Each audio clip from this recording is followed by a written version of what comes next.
Hey there everyone. So the other day I've had several people ask me about my canning techniques, how do I can things, my recipes. So I wanted to come on here and just provide you with a little bit of a tip. While I was at the farmer's market, a local farmer's market, I was searching around for some good vegetables to start with.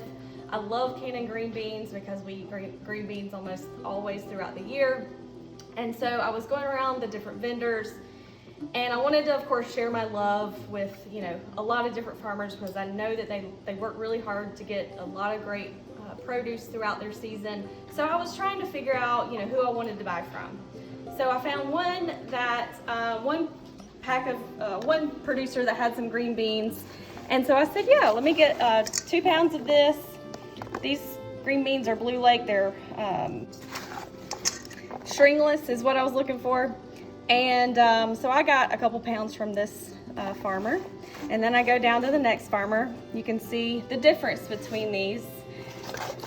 This was the other batch from the other farmer that I got. But what's really important for you to look at here is the amount of waste. So from this first batch that I got, you can see the difference in these is when you snap them, they actually kind of sound like styrofoam. And on these, they didn't. They actually really had a good crunch to them. So that's what you really want to look for when you are buying your green beans. So this was my amount of waste on this one. This is my waste on the other farmer. So, not that either one of them are bad per se, but one of them was actually probably going to be a little bit more tasty. So we're going to watch how I'm going to can them next.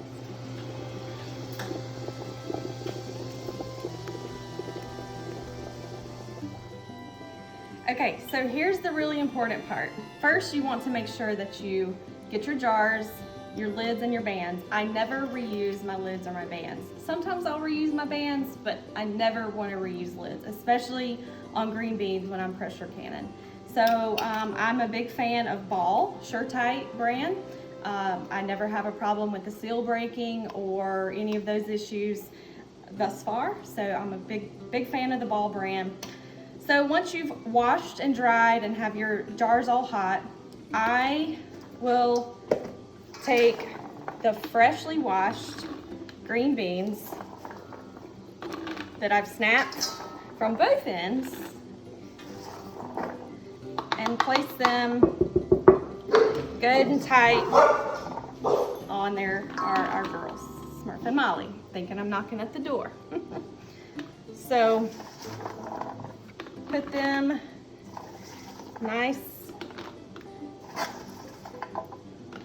nicely packed into the jars. You can kind of shake them down a little bit to make extra room. They really do pack well if you just kind of pack them a little bit. All right, so now that I've got all of the green beans in, you want to get Morton canning salt for any of your canning needs. You take 1 teaspoon of salt per jar. Oops, I was a little short on that one, so add a little bit more. And now we're going to add water and put them in the pressure cooker.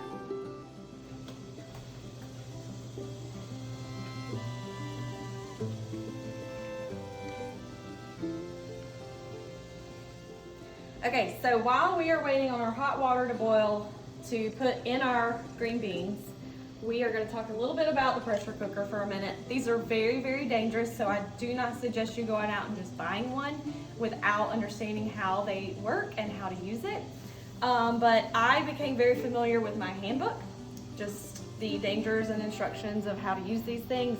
So you want to buy one that's probably not used. I would suggest buying one new just because you don't know how they've been taken care of.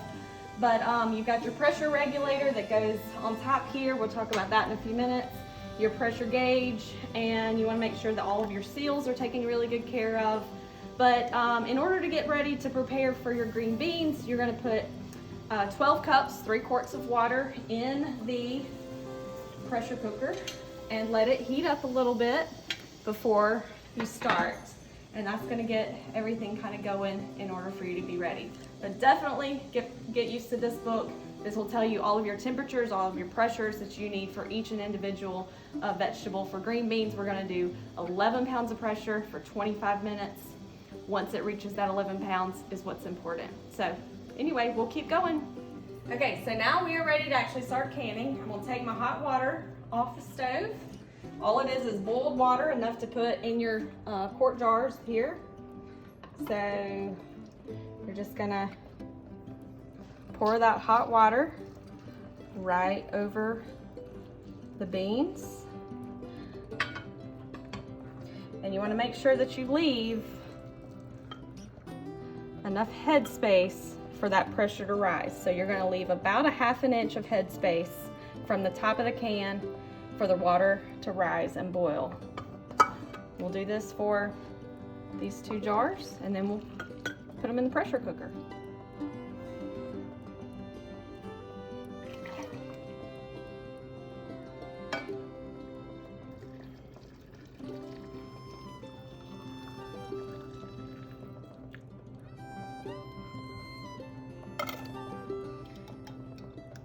So this, we're gonna lay our lids on square, take the band, make sure that it is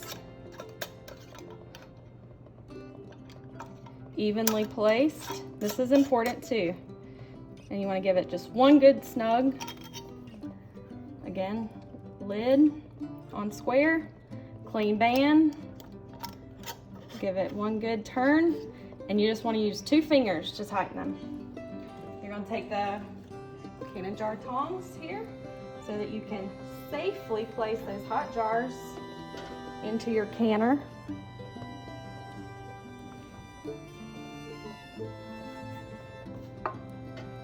And we only did 2 cans tonight because I only got 2 pounds of those green beans, so it's just perfect for us to do on a quick night. And then this is where the real fun starts. You're going to take that pressure canner, and it's already hot. You can kind of hear that steam starting to roll. Make sure it's locked in place. And then let's turn up the heat, and then we wait. We wait until that pressure regulator gets up into 11 pounds. Once that pressure regulator gets to 11 pounds, you start your timer then for 25 minutes.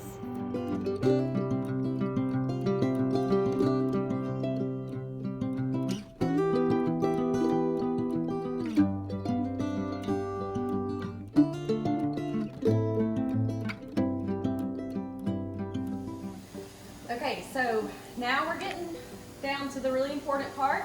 Not that any of these steps are not important, but here we are. We've got the pressure cooker locked. Pressure gauge is getting ready to start to move. But what's really important here is you're gonna see this little steam valve.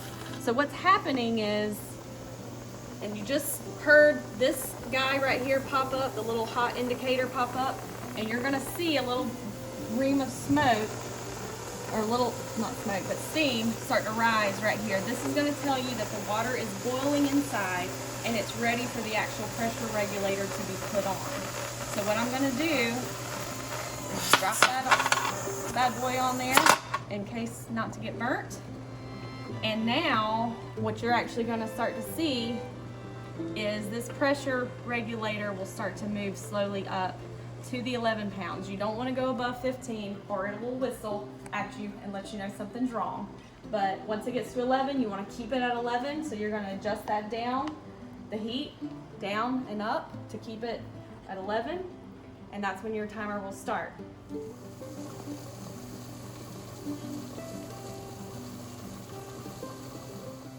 All right, so we are almost to 11 pounds of pressure. You can see we've just got another minute. You can see it's still climbing. So once it reaches that 11, I'm gonna start the timer for 25 minutes. But real quick, while we're waiting to the final minutes, is I'm gonna talk about why we put those 3 quarts of water in the bottom of the pressure canner to get us started, and then you're gonna heat it up. So putting that a little bit of bound water is what is actually creating the pressure to cook those green beans. And so if you don't ever put enough water in there, you're not actually gonna get that food enough pressure to be cooked safely. So you always want to put the 3 quarts no matter what you're canning. But again, you can find all those directions in your Presto canning guide. But every food is different. Every food has different pressures. Every food has different times. But right now, we are right at 11. You can adjust that temperature down if it starts to go over. And we'll see you in 25 minutes. Okay, as a safety feature, your pressure canners have a pressure regulator that will rock. You see it rocking right there.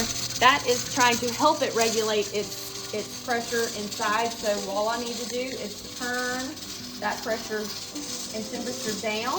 In fact, I might just go ahead and cut the burner off because we are at 15 pounds, so I want to get that pressure back down to 11. But we're almost done, 10 more minutes. All right, 25 minutes is up. We are done. Turn the burner off and do not do a thing.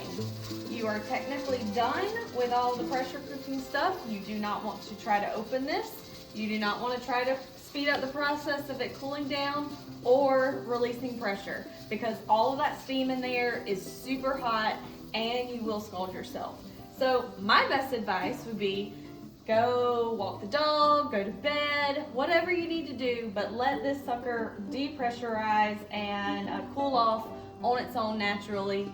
I would say you need probably 30 or 45 extra minutes for it to completely get down to 0 pounds. Then you're gonna open it and you're gonna have 2 really beautiful jars of green beans for you to enjoy. So I hope you enjoyed this little tutorial. It's nothing special, but I just wanted to share it for my friends out there. Hope you enjoyed it.